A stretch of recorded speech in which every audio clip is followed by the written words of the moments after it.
Good everyone. I've been asked a lot recently to make a comment regarding a number of things. The first thing I'll comment on is the voice. The voice is a scam. It's a waste of Australian taxpayers' money, and it is asking Australian taxpayers to make a decision they are not qualified to make. The voice is all about whether or not Aboriginal people will be, or tribal people will be, recognised in the Crown's constitution. The ironic thing is that given that the tribes remain outside of that constitution, as verified by the fact they have to hold this referendum to bring us under it,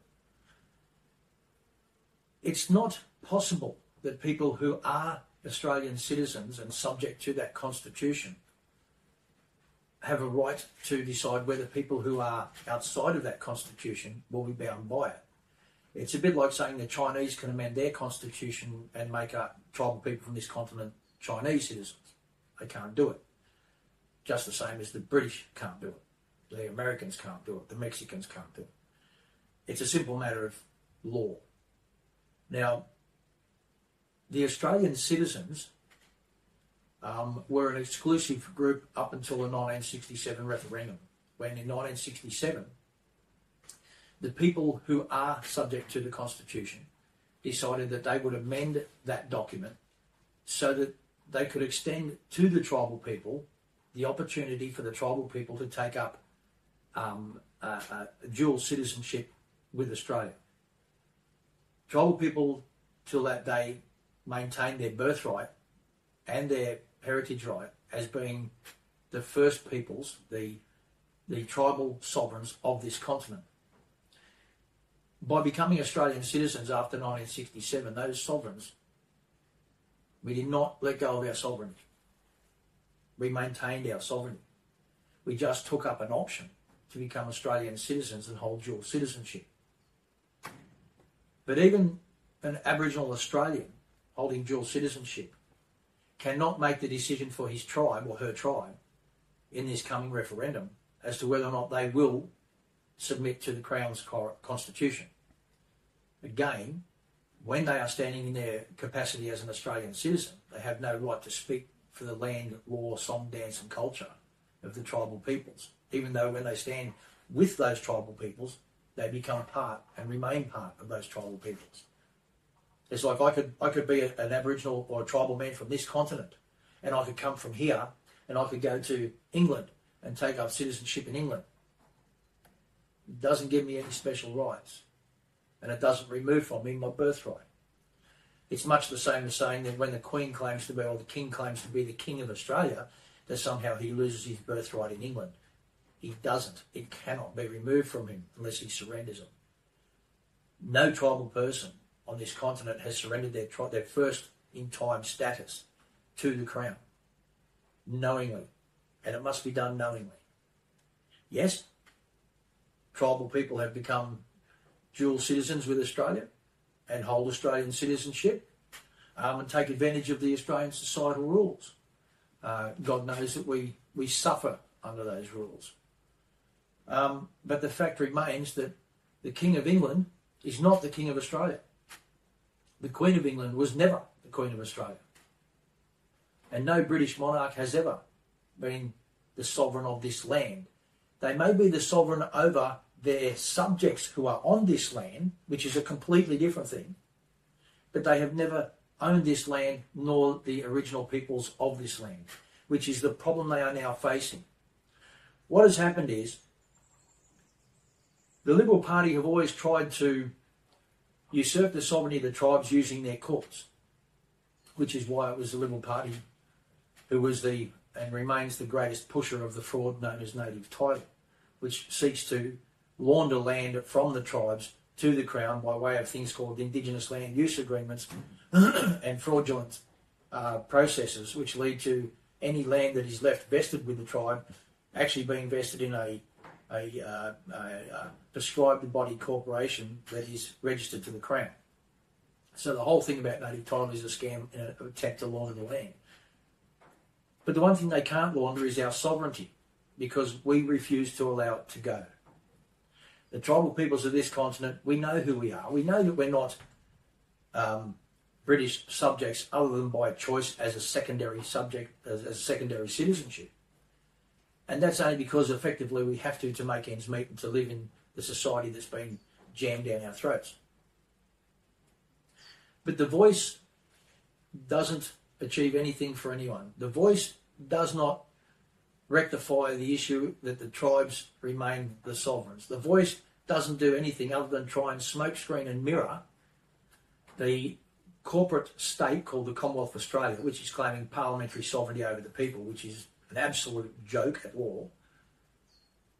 It will put them in a position where they'll be able to complete a deal that was commenced with the UN to turn Australia into a republic, and as soon as they do that, the UN will then take control and all private ownership of land, etc., etc., etc., will be removed. Everybody knows all these facts. These things have been out there for quite some time. They're exposed. Some, over the last, 25, 30 years, all these things have been exposed by people that have been diligently and honourably studying the facts and releasing the information to the public. If you are going to vote yes, or you are thinking about voting yes in this upcoming voice referendum,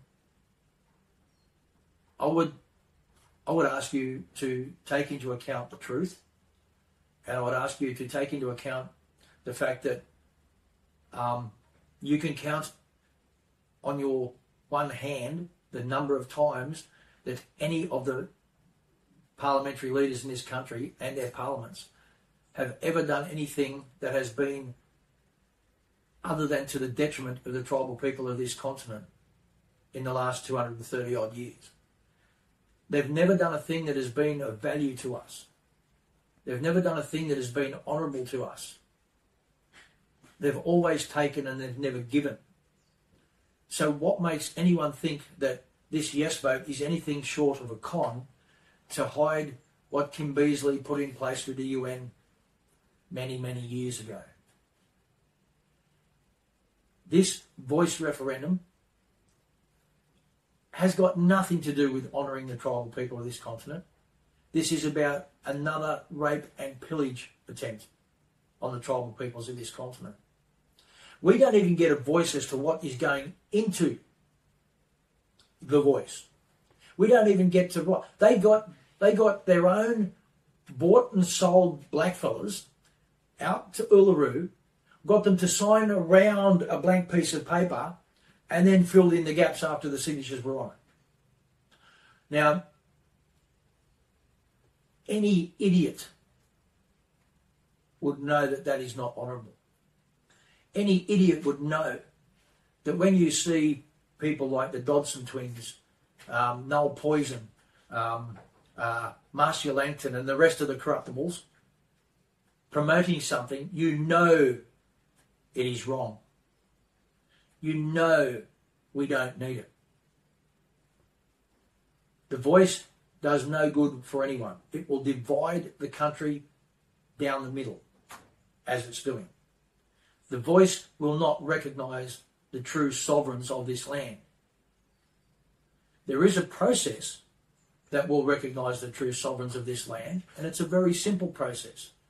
And it would for once and for all remove from Australia the taint that is left, that nasty taste in everyone's mouth, which is black, white and brittle, about who we are, where we come from, and how we move forward from here. Okay? We can move forward from here in a very, very simple way. It's got nothing to do with recognition. It's got everything to do with truth. Because don't forget, the word recognition means to enter a contract. A recognizance is a contract between parties. Okay? So this whole thing about being recognised or contracted to the Constitution has got nothing to do with freedoms and liberties. It has to do with the Crown finally getting their hands on what doesn't and never has belonged to them, and turning all Australians into the absolute slaves that they've been trying to commit you to being for the last 230 years. If Australians want to be honourable and they want to move forward in an honourable country that honours the true sovereigns and the true history of this country, this is how we can do it. We pick a date. Let's say, for example, New Year's Eve 2023. And at midnight New Year's Eve 2023, the upper house in the federal parliament is dissolved. The king is removed because he's not the king. The Governor-General is removed because he's no further needed. The Prime Minister never existed anyway. Pick up a copy of the Constitution and read it. You won't even find mention to the office of the Prime Minister. The reason being that the lower house, where the fraudulent, deceptive Prime Minister's office exists, was meant to be a House of Representatives, which is, oddly enough, why they call it a House of Representatives. And those representatives were supposed to be representatives of the constituents in their electorates, not their political parties. If you go to Section 28 of the Crimes Act, it actually says that anybody who interferes with your political liberty is guilty of a crime and the penalty is 3 years imprisonment. So when a member of the Labor government is advised how to vote in the House by the caucus, those members of the caucus have colluded with the member in the House to interfere with your political liberty as a constituent and advise him how to vote. They advised him how to vote. You didn't. They're committing crimes right under your nose. So the House of Representatives becomes a House of independent representatives of their electorates. Simple as that. There is no Prime Minister because there's no need for a Prime Minister to divide the House. And the House is no longer divided. The House is governed by the will of the people through their independent representative in the House of Representatives. Then, so at the same time, at this stroke of midnight, New Year's Eve, all political parties are disbanded and banned by law. No political parties, no political affiliations, no political collusions, no political corruption. Because what happens is we change Section 28 of the Crimes Act to say that if you do get caught colluding with another member of the Parliament to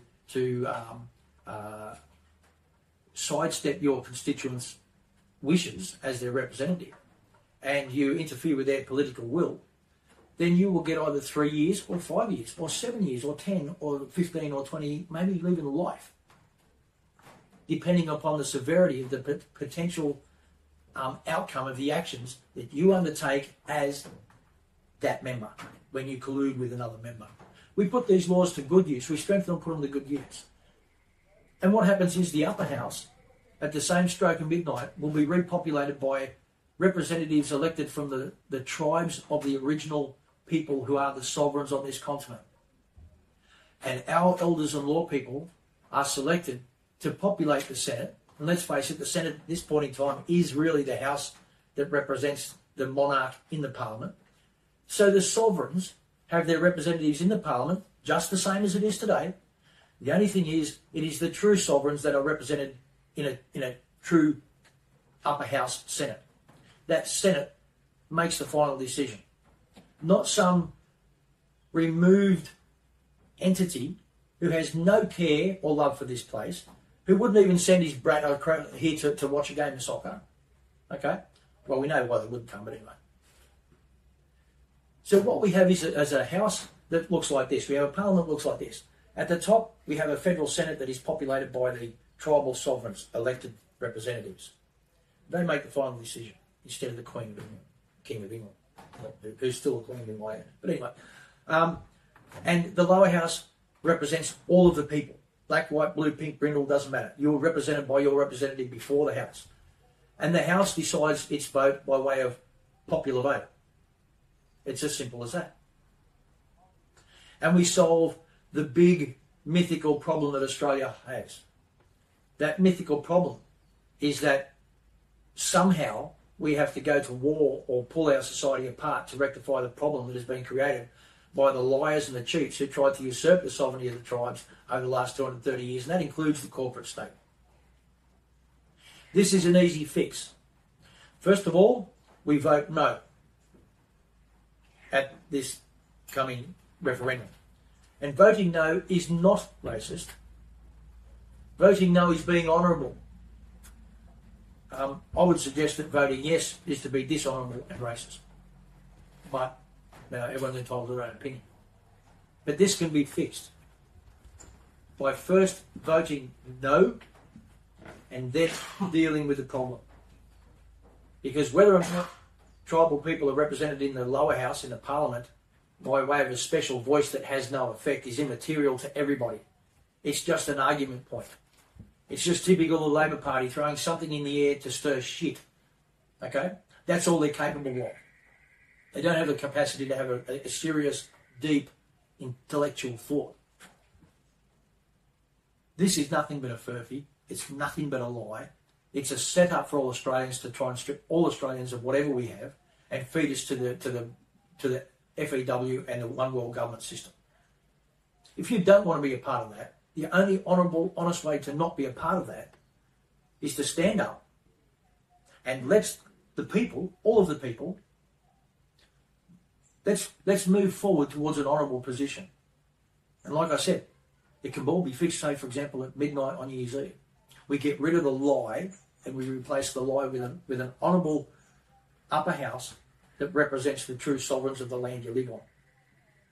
And let's start respecting each other for who we really are. Okay? The black-white bullshit is years gone by. Okay? But if we're going to be honourable and we're going to have an upper house and a lower house, we're going to continue things. This way, not one business loses 1 cent of revenue. No one loses a day's work. No one loses anything.